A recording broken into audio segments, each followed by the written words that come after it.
শুধুমাত্র মালাই চা আর পোড়া রুটি বিক্রি করে স্বপ্নবাজ এক তরুণের মাসিক আয় বর্তমানে লাখ টাকা। ঢাকায় পড়ালেখা করার সময় বিভিন্ন ফুড কোর্ট দেখে নিজেও একসময় ব্যবসা করার স্বপ্ন দেখতেন তিনি। আজ তার স্বপ্ন বাস্তবতায় রূপ নিয়েছে।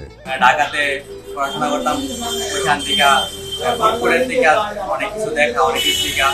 তারপর একটা নিজের মনের মধ্যে একটা আসলে আমি ব্যবসা করবো, নিজের একটা ভবিষ্যৎ একটা একটা পড়াশোনার মাধ্যমে ভবিষ্যৎ একটা ব্যবসা অন্যরকম একটা দাঁড়া করাবো। শীতের হিমেল বাতাসে আখাউড়ার মোগরা বাজারে বিকেল থেকে ভিন্ন এক আবহ তৈরি হয়।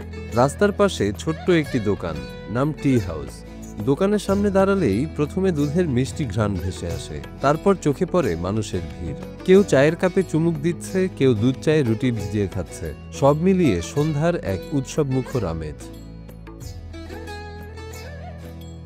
এই দোকানেই স্বপ্ন বুনছেন গঙ্গচড়ার তরুণ আরাফাত। তার জাদুকরি মালাই চা আর পোড়া রুটি এখন মোগরা বাজারের এক বিশেষ আকর্ষণ হয়ে উঠেছে।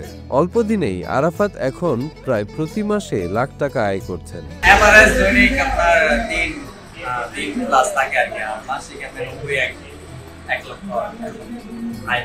তার দোকানে এখন মালাই চা, হরলিক্স চা, দুধ চা, হট কফি, তন্দুরি চা ও পোড়া পাউরুটি সহ সবই পাওয়া যায়। এখানে আমি আমার দোকানে মালাই চা, হরলিক্স চা, দুধ চা, হট কফি, তান্দুরি চা, পোড়া রুটি, অনেক প্রথমে দিনে কয়েকজন ক্রেতা এলেই নিজেকে ভাগ্যবান মনে করতেন আরাফাত, আর এখন বিকেল নামলেই দোকানের সামনে দাঁড়ানোর জায়গা পাওয়া মুশকিল।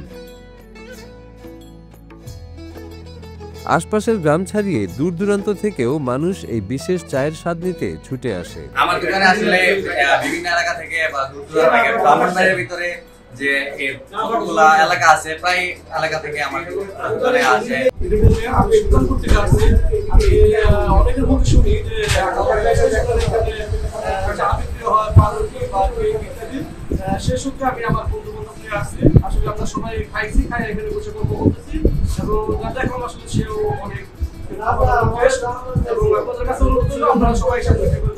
আমি শুধু কুষ্টিয়া থেকে এই ব্রাহ্মণবাড়িয়া গঙ্গাসাগরে এই মালাই চা খাওয়ার জন্য এখানে আসছি। লোক পাঠাতে শুনছি যে এখানে খুব সুস্বাদু এবং সুন্দর চা হয়, যার জন্য আসি, লোক সামলাতে পারি না।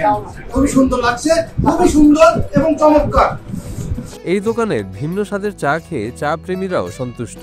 অনেকে এই দোকানের নাম ডাক শুনে চায়ের স্বাদ নিতে ছুটে আসেন। একবার আসলে নাকি বারবার আসতে হয়।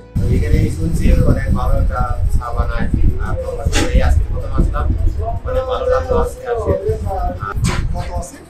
তো ফার্স্ট টাইম আমি আসছি, তো আমি আসলে তো অনেক কাছে শুনছি যে এখানকার চাটা স্পেশাল। সো সেই উদ্দেশ্যে আসছি, দেখি ইনশাআল্লাহ ভালো হবে। সবাই ভালো বলে রিভিউ দেয়, একবার যে খায়া যায় আরেকবার ইনশাআল্লাহ আসে।